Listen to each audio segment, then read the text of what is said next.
Next slide. Great.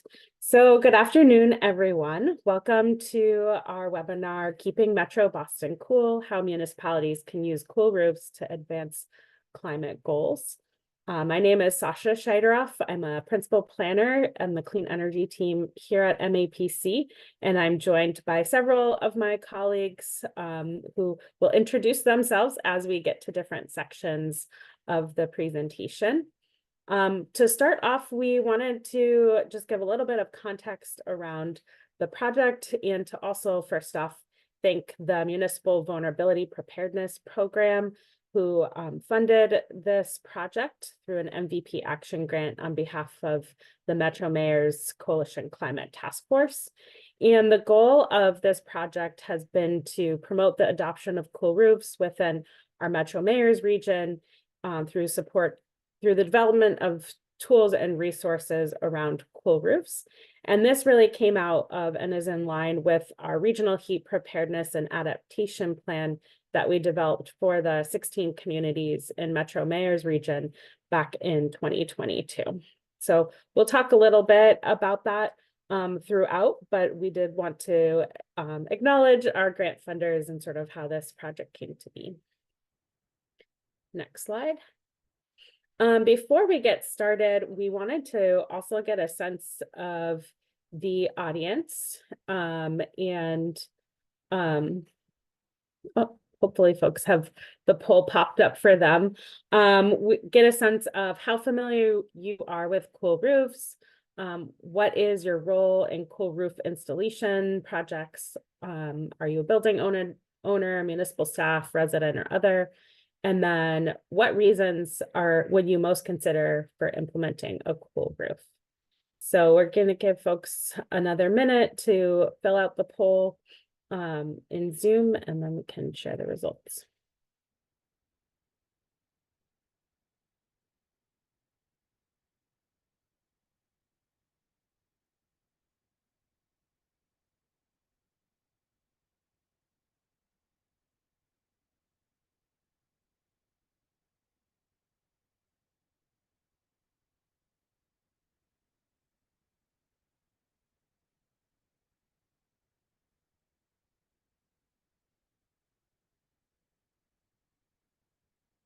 Okay, great. So a good number of folks are familiar or somewhat familiar with cool roofs. Some are unfamiliar. This is a new subject, which is great. You'll hopefully learn a lot in this. And then there are a few people on the webinar who've also implemented cool roof projects, which is great. We do have a part 1 in this series that we did a couple of weeks ago. The recording is available on MAPC's website, and that goes a little bit into some more of the basics and benefits of cool roofs. So if you haven't had a chance to look at that webinar, feel free after this one to go back and learn more.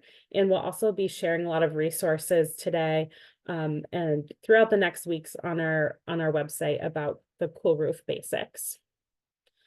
It's also great to see so many municipal staff and planners and residents and others on the call.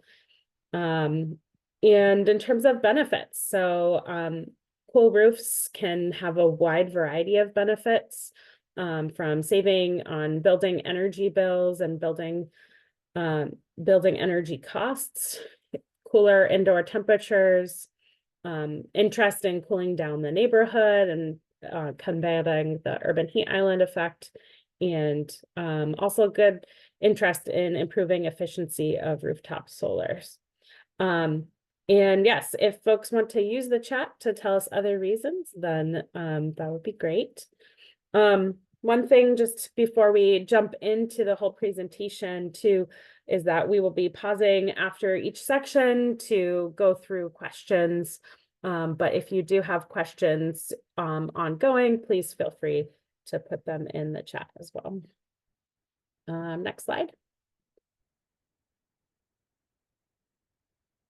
Great. And I will now pass it to Julia Nasser on our clean energy team to talk about why address heat.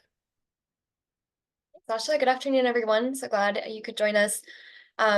My name is Julian Asser. I'm a climate and energy planner on MAPC, and here today to talk about obviously cool roofs. I wanted to share that I was on a call once, and I said that Massachusetts was more vulnerable to extreme heat than Florida, which is where I grew up, and people thought I was joking, but I was like, no, seriously.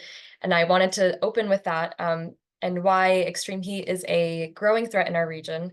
Um, so places like Florida and Phoenix are built for extreme heat. Every building has air conditioning, whereas in Massachusetts and New England, our homes and our infrastructure are built for cold winters and not very hot summers like we've started to experience, um, and are not built to handle prolonged heat.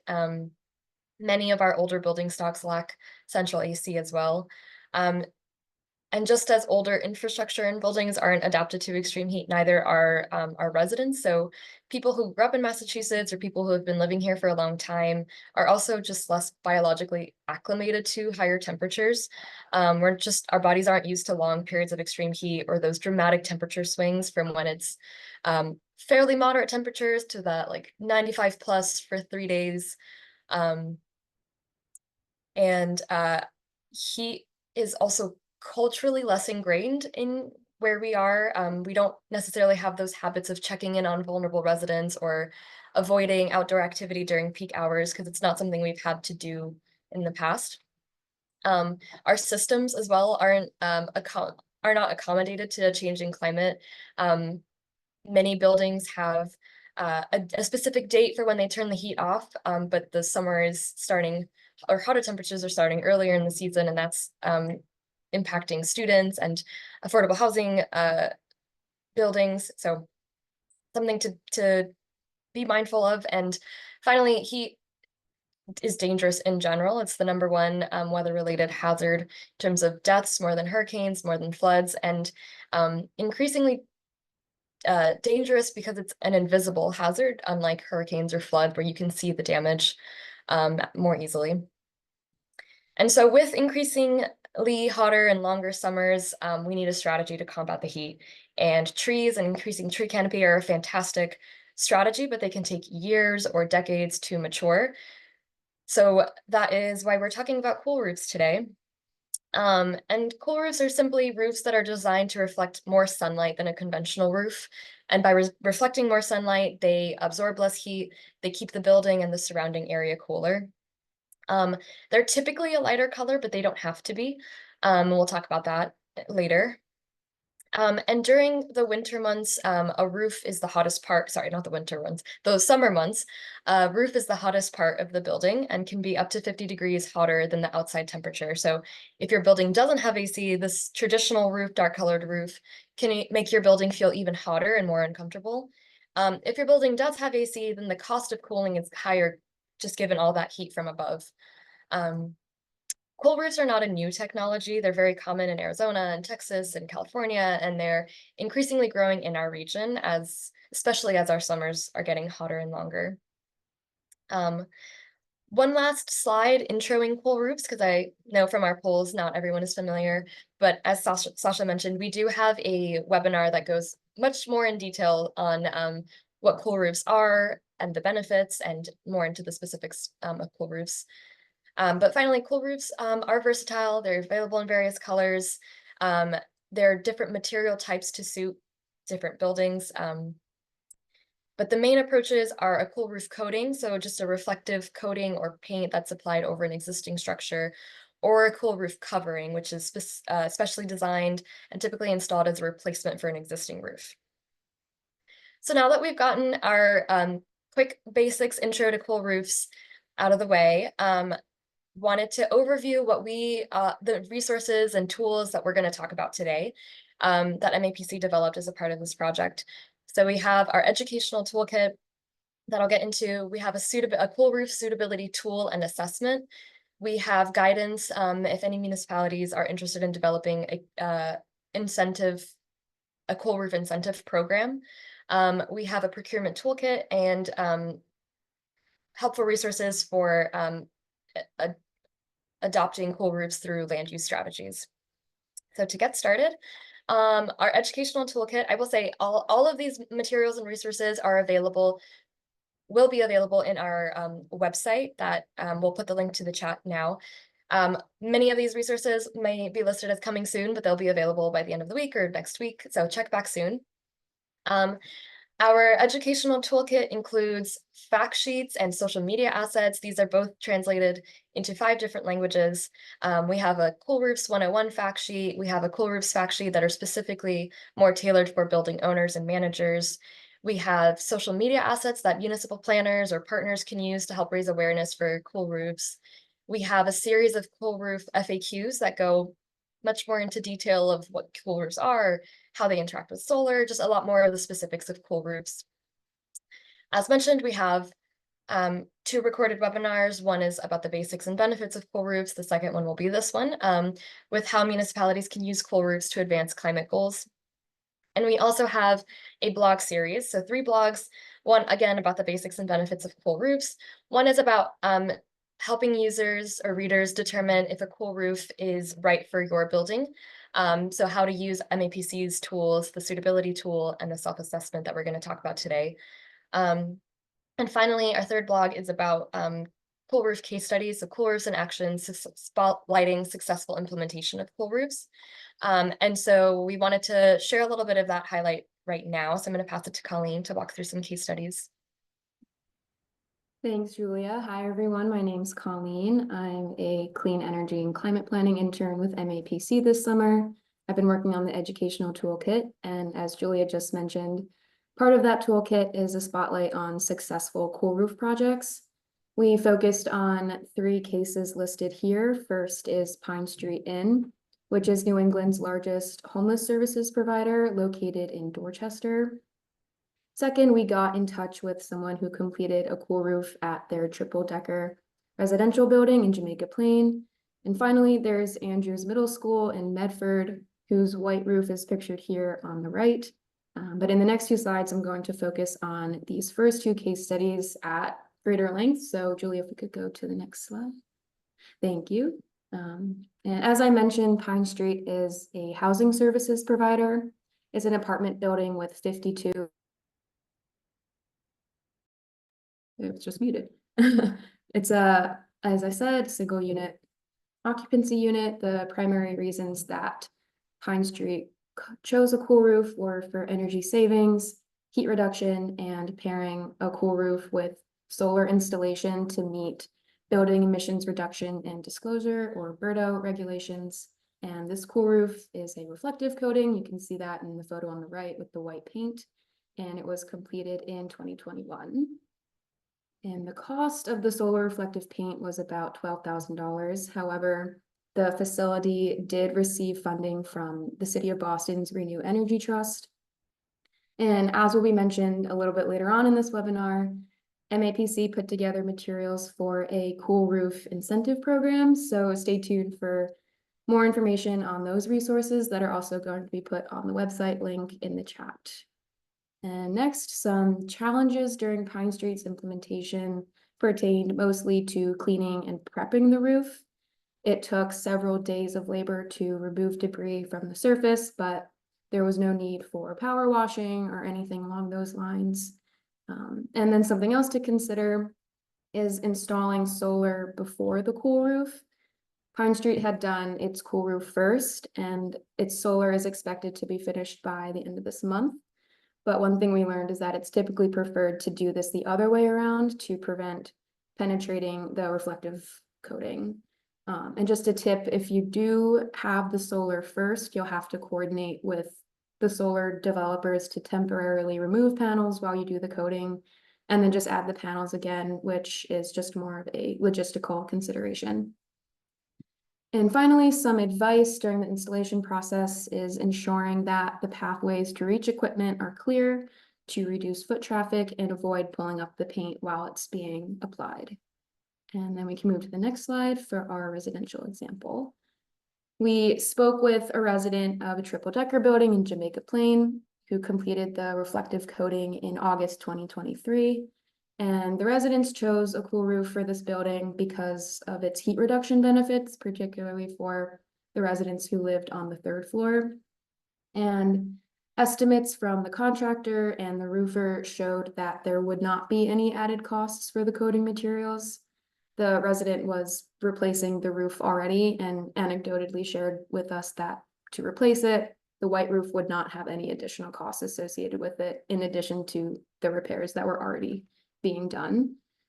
And a challenge that this resident discussed pertained to debunking this heating penalty, which refers to a potential increase in winter heating bills since the roof reflects more heat than it absorbs. So there was this need to convince fellow residents that the energy cost savings in the summer outweighed winter heating costs, but once that was communicated, all of the residents were in favor and eager to implement the cool roof. And finally, the residents stated that it was a challenge to find the time to research cool roof materials and roofing specialists, and it was suggested that an educational toolkit such as this would be a very helpful resource for other residents considering cool roofs in their neighborhoods.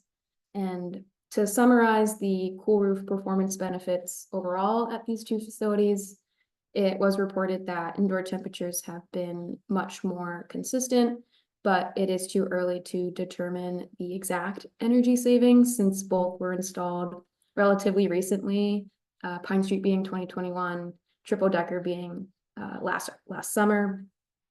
We did speak to a facilities manager from Chelsea who did a cool roof, and he shared that there was a 30 to 40 degree difference on a school building's roof surface. So overall, those that we spoke with are very content with the performance of their cool roofs and would recommend them to other building property owners or managers. And for a bit more information, more thorough information on these case studies and the roof materials used, the vendors, just a reminder to check out the blog series that Julia just highlighted. And just before we move on, I just wanted to take a moment to pause to see if there were any initial questions about case studies or the educational toolkit.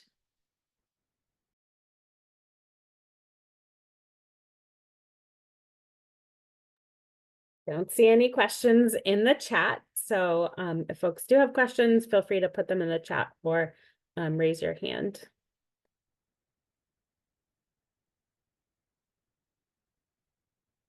Otherwise, maybe we can move to the next section.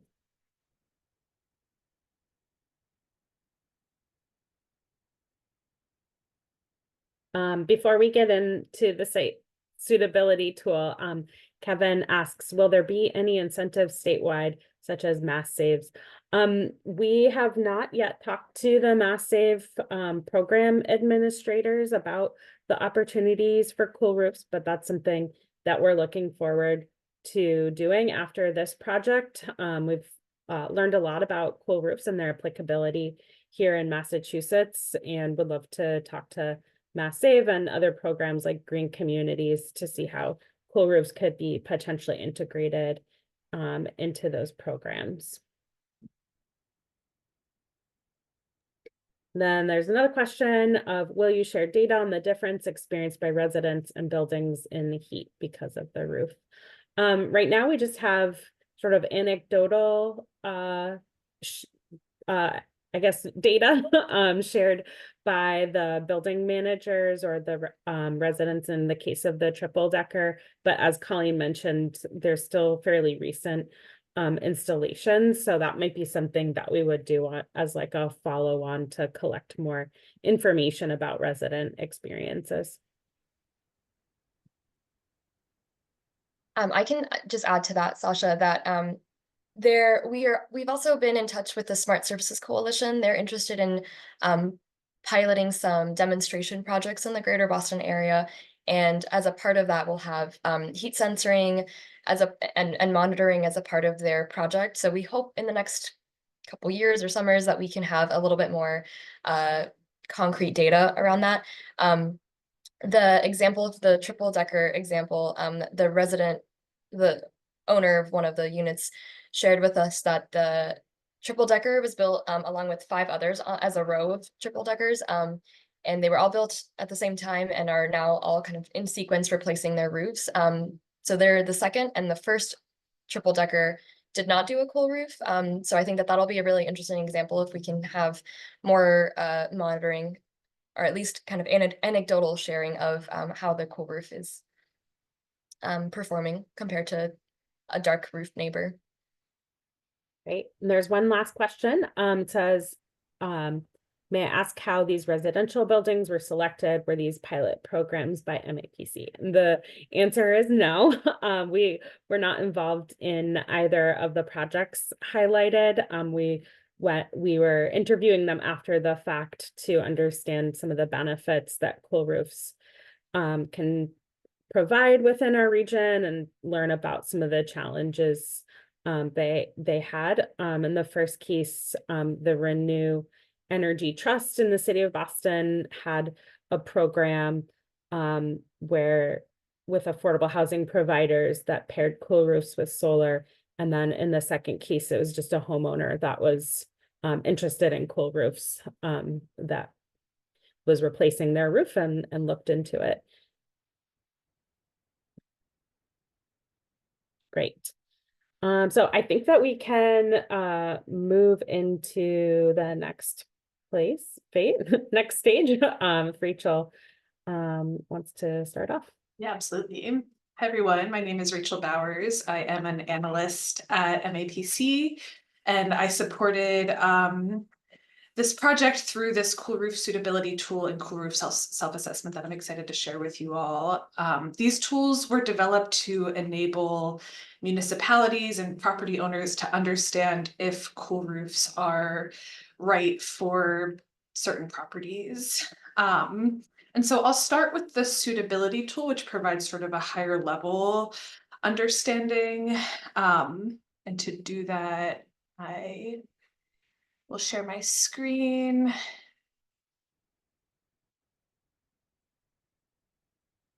Hopefully that's visible. So this is the cool roof suitability tool. It's looking at basic physical characteristics of roofs in each Metro Mayor's municipality, which maybe we can link in the chat what municipalities that is, but there are 16 sort of in the inner core of Greater Boston. So it's looking at physical characteristics of roofs, as well as some of the environmental, economic, and social contexts that align with the benefits and impacts of cool roof retrofits. And the idea is that it provides a first step, high level understanding of the potential of cool roof retrofits. So I'm just going to do a quick overview of how the tool works and sort of different ways that it can be interacted with. The main idea is that you can choose different characteristics that are important to you as a user to identify potential sites. So when we open the tool, we sort of see this layout where we have a map in the center.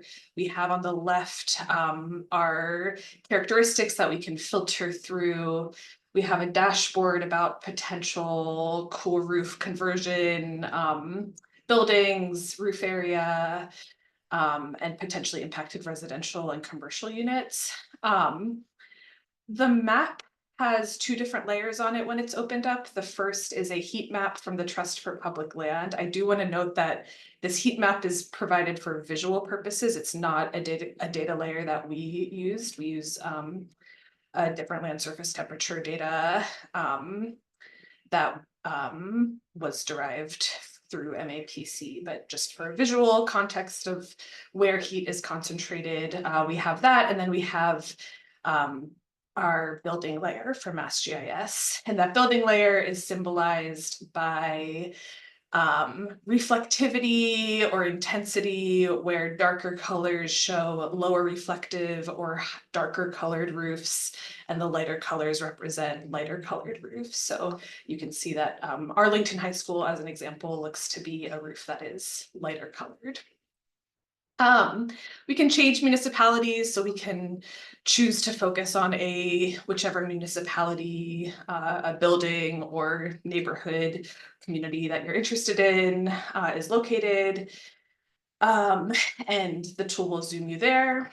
And then we can get into the characteristics that we can filter through. So the first, and I should say that this is really focusing on the types of interventions that make sense on low slope roofs. So we're looking at painting or reflective covering rather than reflective shingles that you might do on a higher slope roof. And so we can start by just filtering for those low slope roofs that are darker colored, because we know that those are going to have the highest potential for a cool roof retrofit. What I do want to note here is that this data is from 2021. It's derived from LiDAR, and it's going to be imperfect. So it's, there's people who've probably done a cool roof conversion that information isn't reflected in this tool. And there's certainly some roofs that show up as not being low slope that might be, or vice versa. But what you can see is that first on our right-hand panel, we went from, let's see, 8,600 potential cool roofs in Chelsea. When we start to make these filters, we're reducing the total pool. And I'll zoom in here just to get a sense of what that filtering looks like. Then we can think about land use or ownership. So, part of this project was wanting to focus on publicly owned buildings that might be a good fit for retrofits. So we can filter to just those publicly owned buildings. That really reduces the pool, and we can focus even more specifically on municipally owned buildings. And then we also have building typology, which is based on land use. So you might want to just look at residential buildings or maybe just commercial buildings. And you can use these filters to sort of decrease that pool as well. So maybe we can say we just want to identify what seems like residential units. So now that's, still quite a lot of potential cool roofs in Chelsea in this example. And then finally, we have social and environmental variables that we know are associated with some of the benefits of a cool roof conversion. So we might want to concentrate a cool roof policy within environmental justice communities and get a sense of what that would look like. I don't think in Chelsea that will eliminate any areas. Or we might want to identify the hottest 20% of areas in the municipality or in the broader region. So if we're just looking at the hottest areas of Chelsea, the hottest 20% of areas of Chelsea, then we're looking at 350 potential cool roofs, and you can kind of see some of these clusters of areas where that might be possible. I also want to note what it looks like when you click on a building, what the pop-up is. So we have some basic information about that summarizes whether a cool roof is right for your building. So is this a dark roof? Is this a low slope roof? Is this building located in a high heat area? And then some basic information about building ownership and land use and roof size and that kind of thing. And so, even if you have, even if you're looking at lower reflective or more reflective or higher slope roofs, you can still kind of look at those characteristics for any building. Other things you can do with this tool, if you want to look at different layers right now, as I mentioned, we were looking at a heat map in relation to the potential buildings. You might want to look at tree canopy cover instead. Or maybe you want to look at some of the heat vulnerability risk factors like aging population, and I'll switch over to the legend here. Or maybe where schools and hospitals and long-term care locations are. So we have a lot of different layers that you can sort of compare against if you are interested. You can also add your own data to this map if you're interested in adding additional considerations or just comparing potential roofs to other data layers. And then finally, you can export the table of what's remaining after filtering here. So a lot of different ways to interact with this tool. So again, this is providing a first step, high-level guidance in evaluating the potential of a cool roof, especially sort of at that municipal and neighborhood scale, being able to sort of see the number of potential roofs or the potential cool roof area. When it comes to the building area, the building level, you know, deciding or understanding whether or not a building is a good fit for a cool roof is a little more nuanced than just these characteristics. And like I mentioned, not all cool roofs are flat roofs. We can provide cool roof retrofits on sloped roofs as well. So for a bit more of a nuanced view, we've created a self-assessment that asks a series of questions associated with your own knowledge of your roof or a roof of interest. And I will walk through the series of questions here. So first is whether or not a building is in need of a roof replacement or renovation. I'm gonna sort of pretend that my roof is in need of a roof replacement. So that's something that we can't provide using publicly available data. That's something that you as a someone more familiar with your roof might be more familiar with. Then we have, is your roof a dark color that absorbs more heat? This is something that you can use the tool for, as I showed you, just by clicking on your roof and seeing that answer here. However, you might know differently, or the information about your roof might be different. So definitely encourage you to dig in a little further there. Whether or not your roof is low sloped, if your roof is made of any of the following materials, if the roof receives a lot of direct sunlight. So these are all questions trying to understand whether a cool roof might be a good fit. If your building has equipment on the roof, like for an HVAC system, whether the building already has something on the roof like rooftop solar panels, whether or not you're in a high heat area. Again, that's something that you can gather from the tool. Questions about air conditioning, how much you rely on air conditioning to keep your building cool. Question about insulation, and then whether or not you're interested in lowering your electricity bills, which I can't imagine anyone's answer to that is no. And so on the next page, there's links to many different resources. And then the result of the assessment is both in PDF form and then also within the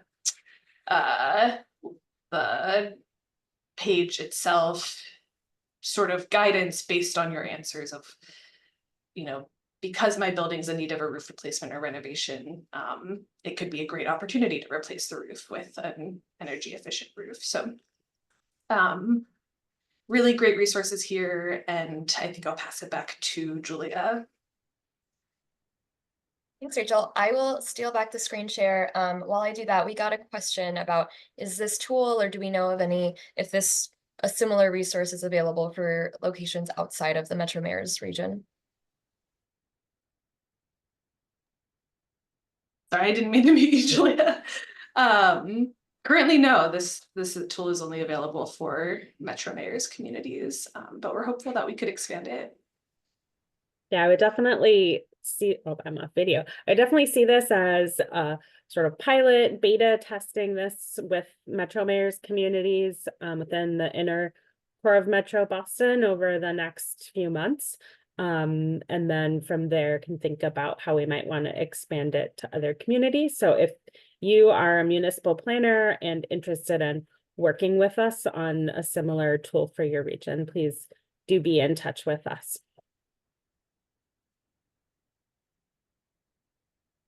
We see the question about the methodology. The methodology is published. I'll link to it in the chat. And what I'll offer is that it's using LiDAR data that is publicly available, but you do have to contact MassGIS to get a download link for it.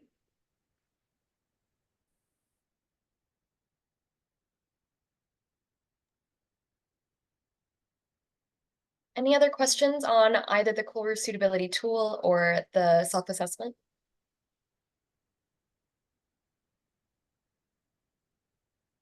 There is a question in the chat. Good afternoon. Thanks for putting on this webinar. I am curious about research done regarding cool roofs in the winter time. I would imagine a darker roof could have a similar effect during the colder months and also help warm a home. I'm curious if the benefits of a cooling roof outweigh this. So Julia, do you want to take Sure. the question? Yeah, thanks, Preston, for the question. So the research has shown that the heating penalty, which is what the effect of a cool roof in the wintertime is called, it does exist, but it's quite minimal. And it is similar to the effect that snow would have on the roof. So it's not like it's any more significant than a snow cover. But also the benefits in the summertime do far outweigh the penalty in the wintertime, especially as summers are getting longer, hotter. So hope that helps. Can go into a little bit more detail, or in our educational toolkit, there is more information about that as well. Yeah, there are some cost benefit calculators that are out there, and I think some in development by other organizations if you're kind of curious for your specific building. And then of course your insulation in your roof, the amount of insulation in your roof also plays a big factor in that sort of energy efficiency and sort of like indoor temperature piece as well. Great. I'm going to move us along to the next section, but I do want to highlight Helen's comment in the chat about how they got a $500 tax credit for an energy efficiency roof. That's fantastic. Helen, you asked if we've worked with roofing contractors on cool roof promotion. That has been one of the most challenging parts of this project. We hoped to do a focus group with roofers and just was not able to get interest from them. So we're thinking of what we can do to help to further engage with roofers as a next phase to this project, but it's definitely on our minds. Okay, shifting gears now for a more municipal audience, we wanted to talk about incentive program guidance. So one way to promote cool roofs is through an incentive program. We researched and interviewed a number of different cool roof programs across the country to learn more about how their cool roof program incentive programs were structured, how they're funded, what worked well, what didn't. And so we wanted to share some high-level findings with you all as a preview, but the full research results is going to be posted on our website. So check back on that soon. So we had interviews with folks from New York City, Philadelphia, Los Angeles, and Louisville, Kentucky, and did a deep dive research into San Antonio and Sacramento. So just at a high level, obviously there are different ways to structure a cool roof incentive program. You can do it based on loans, grants, rebates. So we have highlighted a few different examples from other cities and towns. Louisville, Kentucky is the one we found is to be the most generous. They offer a $1 per square foot of cool roof rebate. Some cities like San Antonio offer a one-time grant. They have it as up to $14,000 to help homeowners replace roofs with damaged roofs with reflective shingles. And that is under an existing energy efficiency program that they have. Or you can offer loans like the Sacramento Municipal Utility District offer loans of up to 100% for cool roof upgrades. This is just at a high level. There's much more details and a full case study on all of these different programs in the incentive program guidance on our website. I do want to highlight how some of these programs were funded. A few of them, most of them used EECBG funding, which is Energy Efficiency Conservation Block Grant funding, which is a federal resource. Some have accepted donations from philanthropic sources into their cool roof budget pool. And in many instances, they are over time have been integrated into the city's budget. For example, Louisville has, they reserve $100,000 of their annual Office of Sustainability budget, and that budget can roll over into the next year if it's not fully spent. Wanted to share some of the reflections and guidance that we heard from the program managers For first and perhaps most obvious is start small and pilot the program at a smaller scale. The tool that Rachel was just sharing, you can see the number of potential cool roofs in your region, and as you kind of go through the filters, that the number of potential roofs decreases, but you can use that tool to help target a specific neighborhood based on high heat or just kind of number of potential cool roofs, like dark and low sloped roofs. The next advice that we heard is to, where possible, integrate the cool roof incentive program into an existing energy efficiency program, like an affordable housing program or energy efficiency or weatherization program. The San Antonio, as I mentioned, Under One Roof program launched as a pilot in 2016. They had a budget of $200,000 and served 10 families. And 2 years later, that had grown to 5 other districts with a budget of $2.25 million. So they found a lot of success with their one pilot. Next is targeting outreach to building owners and roofers. So providing guidance catered to roofers and property owners. We have a start to this in our educational toolkit, but ensuring that consistent information is circulated within your municipality, providing clear messaging, and really emphasizing the motivation and the multifaceted benefits behind the program. For roofers specifically, as I mentioned, one of our biggest challenges throughout this project, we've heard from our interviewees from other cities that this can be a challenge as well. So to the extent possible, maintaining an open line of communication with roofers and other contractors to inform them of the Cool Roof program, encouraging them to share the specifics of the incentive with their clients, similar to Helen's comment in the chat. And finally, tracking progress to justify further funding.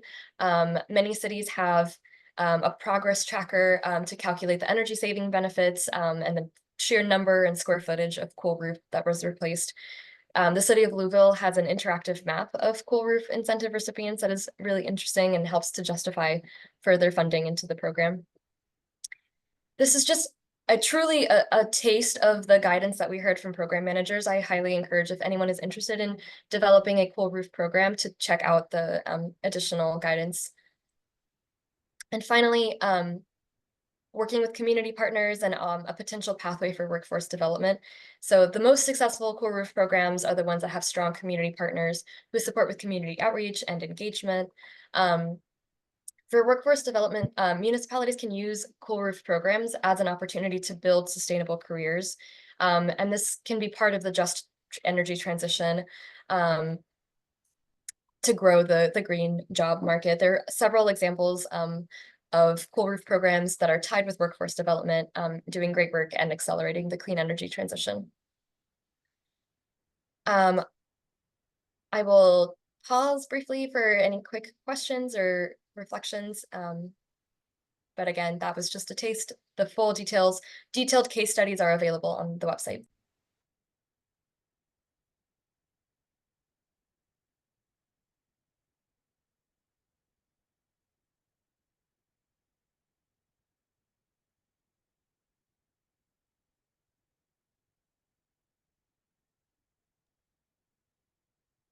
All right, seeing none, we'll move on to the next section and I'll pass it over to Sasha. Great, thank you. Hello, everyone. So I'm going to be talking a little bit specifically about municipal procurement of cool roofs.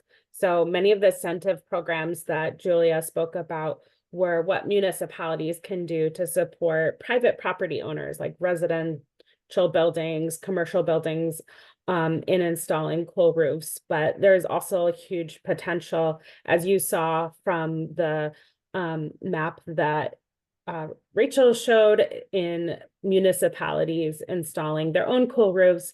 And we've also seen an uptick in interest in this across publicly owned buildings, including schools, libraries, administrative buildings, and DPW buildings.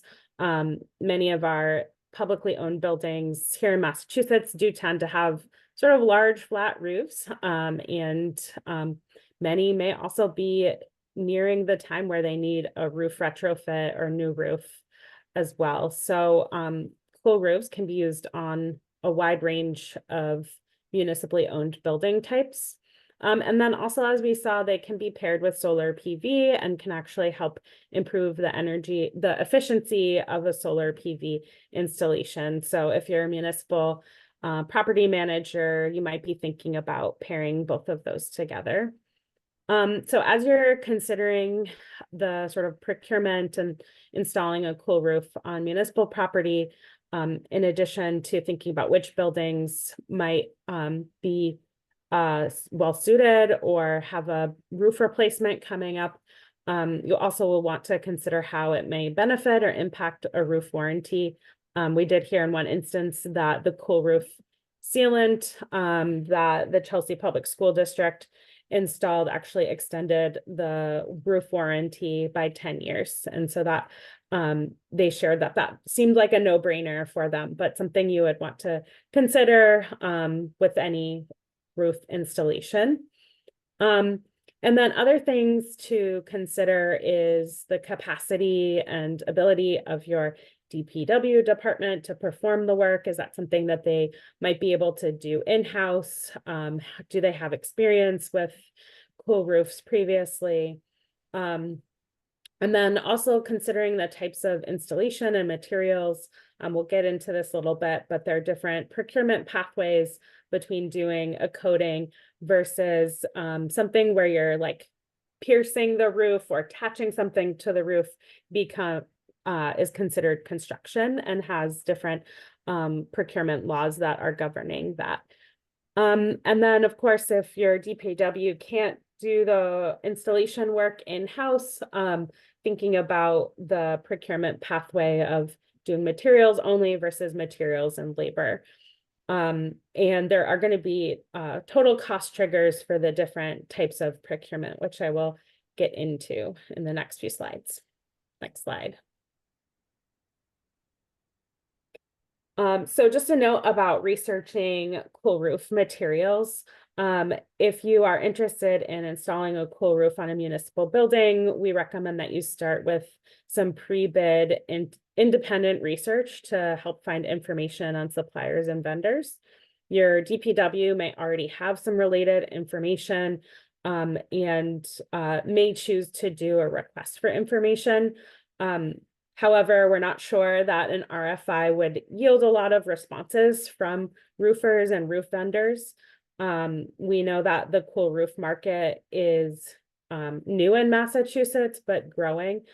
So in the research that our procurement department did for this project, we did find sort of a variety of vendors and contractors, more so on the commercial than the residential side. Also, the Cool Roof Rating Council is a nonprofit that provides third-party ratings of products, looking at their solar radiative performance, and it also includes a rated roof directory. So if you are looking at specific cool roof materials, that is a great resource to kind of look at some of those third-party ratings. Next slide. So we also wanted to mention in terms of the research that we did around the cool roof material market here in Massachusetts. As Julia mentioned, other parts of the country have more robust markets. They've had cool roofs and have been installing cool roofs for many years, decades even, in like California and Texas and Arizona, where they've been consistently hot. And so things like cool roofs are built into the local building code and often required. Whereas Massachusetts, we're just starting to see the impacts of climate-driven extreme heat. And so we did some research internally to look at 40 different contractors, about 50 suppliers, and found that commercial roofers have seen an uptick in the white and silver roofs, but still really new and nascent in residential markets. So in this image, oftentimes we think of cool roofs as like white or silver, but there are also cool roof shingles, which is in the top image, and then different paint materials that integrate reflective granules in that paint so that it can be more highly reflective, but still match the same colors that you might have in a conventional roof material. So we are seeing an increase in those materials available in the region. But the roofing shingles and sort of those materials are less available for the residential market. And roof coatings, so like the paints and sealants, are more common than coverings like membranes or shingles as well. And just on that last slide, but you don't have to go backwards. If you are interested in installing a cool roof and are interested in seeing some of the research that we did, we're happy to share it. And please do reach out to us for any of that research. It won't get posted on the website, but we can share some of that pre-bid information with you all as well. So next slide. So in terms of procurement pathways for cool roofs, there are a few things, as I mentioned earlier, that will trigger which procurement pathway you'll be required to do under state law. The first one is if it's a materials only or materials and labor. And then if it's non-construction or construction, and then cost triggered. So for procurements that are over $10,000 but less than $50,000, you will go through a 3-quote process from qualified vendors. If that includes materials and labor, so you need not just the material but labor to install it, would also require prevailing wage and proof of OSHA training. And then the construction piece also is governed by a different legislation if something pierces a wall or ceiling or the ground. So if you're getting beyond sort of sealant and paint, but actually attaching a membrane or installing new materials, then you would trigger this other procurement pathway and requirements. And in our toolkit, it goes through kind of all the ins and outs of what that looks like. Next slide. For procurements that are $50,000 and over, there is a required sealed bidding process through an invitation for bids. And so with the materials only non-construction, it's a sort of simplified sealed bidding process with minimum quality requirements. As soon as you add in the labor component, you also then have the prevailing wage and OSHA requirements. And then if you have materials and labor and considered construction, then you'll also need a DCAM certification. So or that's for over $150,000. So there's different kind of trigger points for different pieces of the procurement law, and you would definitely want to work with your procurement specialists to go through this process as well. These types of cool roofs, IFB is more likely to be triggered if you're doing a full roof replacement and want to integrate cool roofs into that. Whereas I think looking at the typical cost of a cool roof, you might be more likely to be in the RFQ rather than the IFB. But again, it just depends on the size of your building, the scale of the project, the cost of the project, whether you're able to do the work in-house or not. Next slide. So happy to have any questions on this. The procurement toolkit will go into more greater detail on all of this. So this is more of a summary. As always, this is for educational purposes, and you would want to work with your procurement specialists in-house if you're interested in pursuing this type of procurement.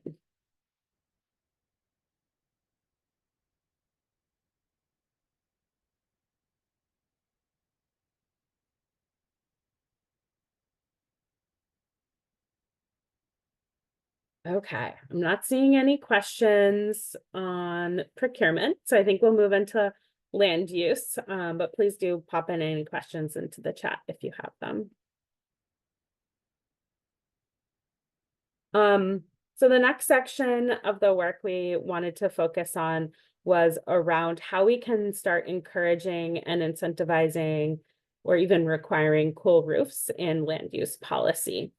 One of the pieces that we think about is why should we be thinking about cool roofs in land use policy? And the biggest thing is that our buildings that are built today, including the roofs, are going to last for decades to come, and that we, through our land use policy and zoning code, we can help better prepare and protect the health, safety, and welfare of our communities. And we didn't talk too much about the urban heat island effect on this webinar, but I'll just go into it a little bit for those who are not familiar. Is basically when buildings, concrete, other built materials absorb heat during the day, they then re-emit that heat at night, so that both during the daytime and nighttime temperatures in urbanized areas are hotter than surrounding suburban and rural communities. And many of these things are impacted by our land use policy decisions, whether it's how buildings are designed or site plan with green infrastructure and trees can help kind of mitigate that impact of urban heat islands. And so cool roofs are an important part of the toolkit in kind of mitigating the impacts of urban heat. Next slide. Yeah, land use tools, including zoning, site plan review, and design guidelines can help better prepare our communities for the long-term impacts of climate change. And we did want to note that the current state building code and energy code does not include a minimum solar reflective index or SRI requirement. However, if you have a LEED certification or energy efficiency requirements, do actually incentivize the use of cool roofs for energy efficiency purposes. And the building code does get updated regularly, so it's possible that in the future that our building and energy codes might start requiring a minimum SRI, but current code does not reflect that. And then again, this toolkit and these resources are for educational purposes only. When you are considering adopting new zoning language, we encourage you to consult your legal counsel when adopting new bylaws, ordinances, and policies.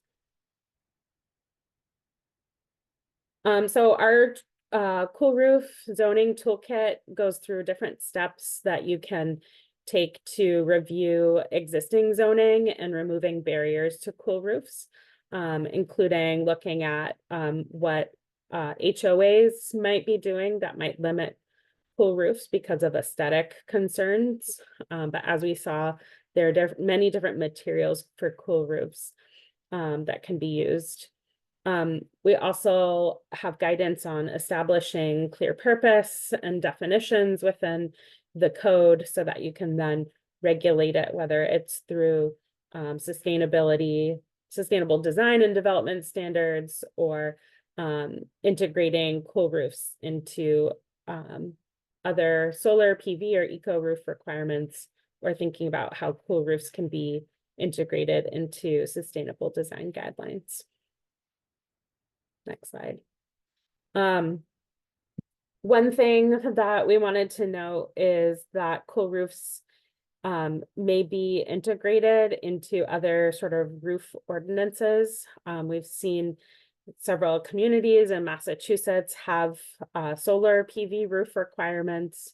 The city of Cambridge has an recent eco roof requirement as well for larger commercial buildings. And all of these sort of cool roofs, eco roofs, solar roofs fall under the bucket of what's called a climate smart roof. So they are providing different sustainability and resilience benefits to the building and the neighborhood. And in many cases, a cool roof can be paired with, particularly with the solar PV. So thinking about if you already have an existing roof ordinance or are thinking about adopting one, how to integrate a cool roof requirement or option into that policy. I did also want to note here that solar PV readiness and solar PV installations are already required in some instances in the new stretch energy and specialized energy code, based on different energy efficiency pathways. And so that's not to say that not to do solar PV or roof ordinances, but just to kind of our zoning codes can't conflict with the building and energy code. So we just want to be aware of what is included in the building code versus what would be included in zoning. Next slide. So the most common place that we've seen existing cool roof requirements or incentives is in design and development standards, where within the code.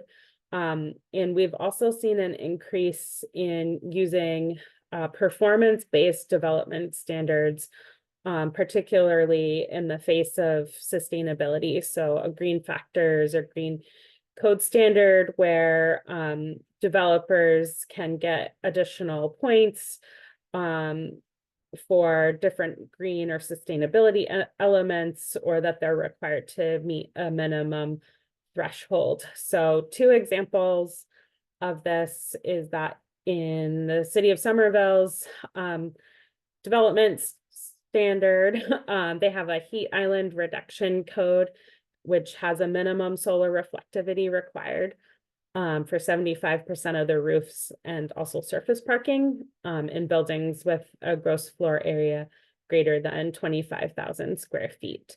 So on the right hand of this slide is actually an excerpt from the Somerville zoning code. There's different SRI requirements for flat roofs and pitched roofs, as well as for parking cover, and different SRI requirements for when the roof is first installed versus 3 years after aging. So that is a great example of both having some clear definitions and clear SRI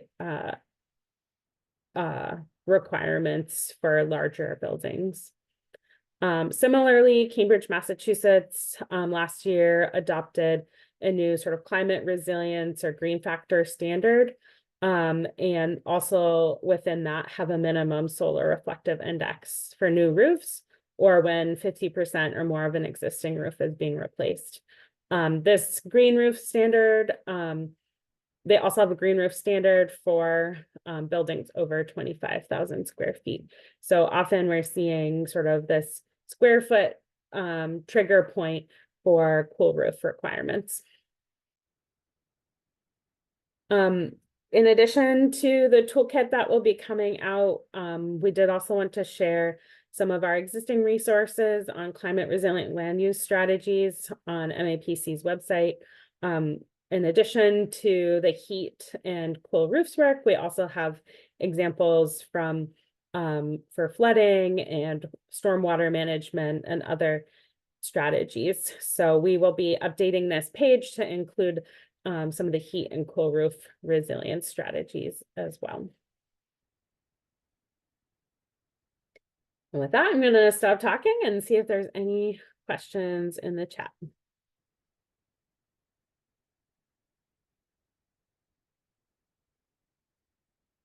Either about procurement or zoning.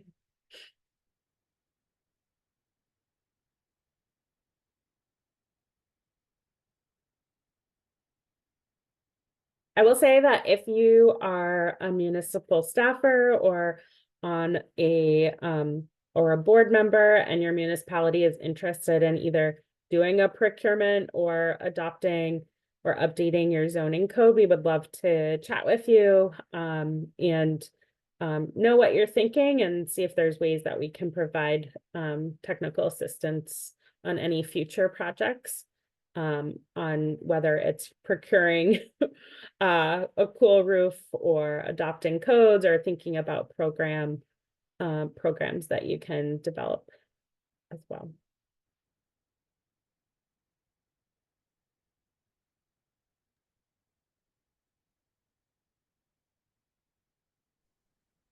Okay, so there's a question. Are there potential conflicts between zoning for reflectivity index to promoting cool roofs, to promote cool roofs and promoting green roofs with plants? That's an interesting question. I think that there are definitely benefits to both cool roofs and eco roofs or green roofs. And there's different sort of pros and cons. So if you have a green roof or eco roof requirement or incentive, not all buildings are going to be well suited for that. So having an option for a cool roof can be good. I know the city of Boulder has more of a broader eco roof, climate roof ordinance, so that you can kind of choose whether you're going the route of a cool roof or a green roof. Yeah, I think there's a trade-off there. Green roofs tend to be more expensive, require more maintenance, and also require more, I don't know, engineering in the roof to be able to handle the extra material. Whereas a cool roof, especially a paint or a sealant coating, can be really like low-hanging fruit, something kind of easy that you can get done right away. But eco roofs also have water and sustainability benefits, or can be paired with rooftop recreational benefits. So I think every community is going to have to kind of weigh those pros and cons, but having a zoning ordinance that allows for flexibility for buildings to kind of figure out what climate benefits make the most sense for their building type.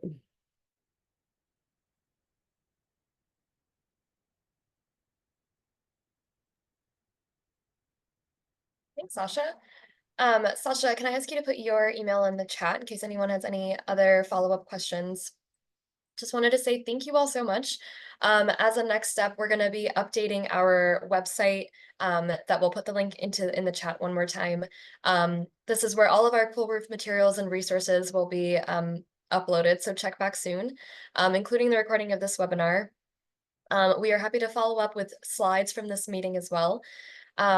And just wanted to say thank you all so much for your time today, for your great questions. I wanted to thank the MVP program at EEA one more time for funding this work. And finally, if you're interested in procuring cool roofs or creating an incentive program, please reach out to us at MAPC, and we would love to think about how we can collaborate. And finally, if you're interested in keeping up to date with MAPC Clean Energy Team's work, we do have a climate newsletter. So you can sign up to receive the monthly newsletter and keep up with all things MAPC climate related in your inbox. Thank you all so much. Thanks all.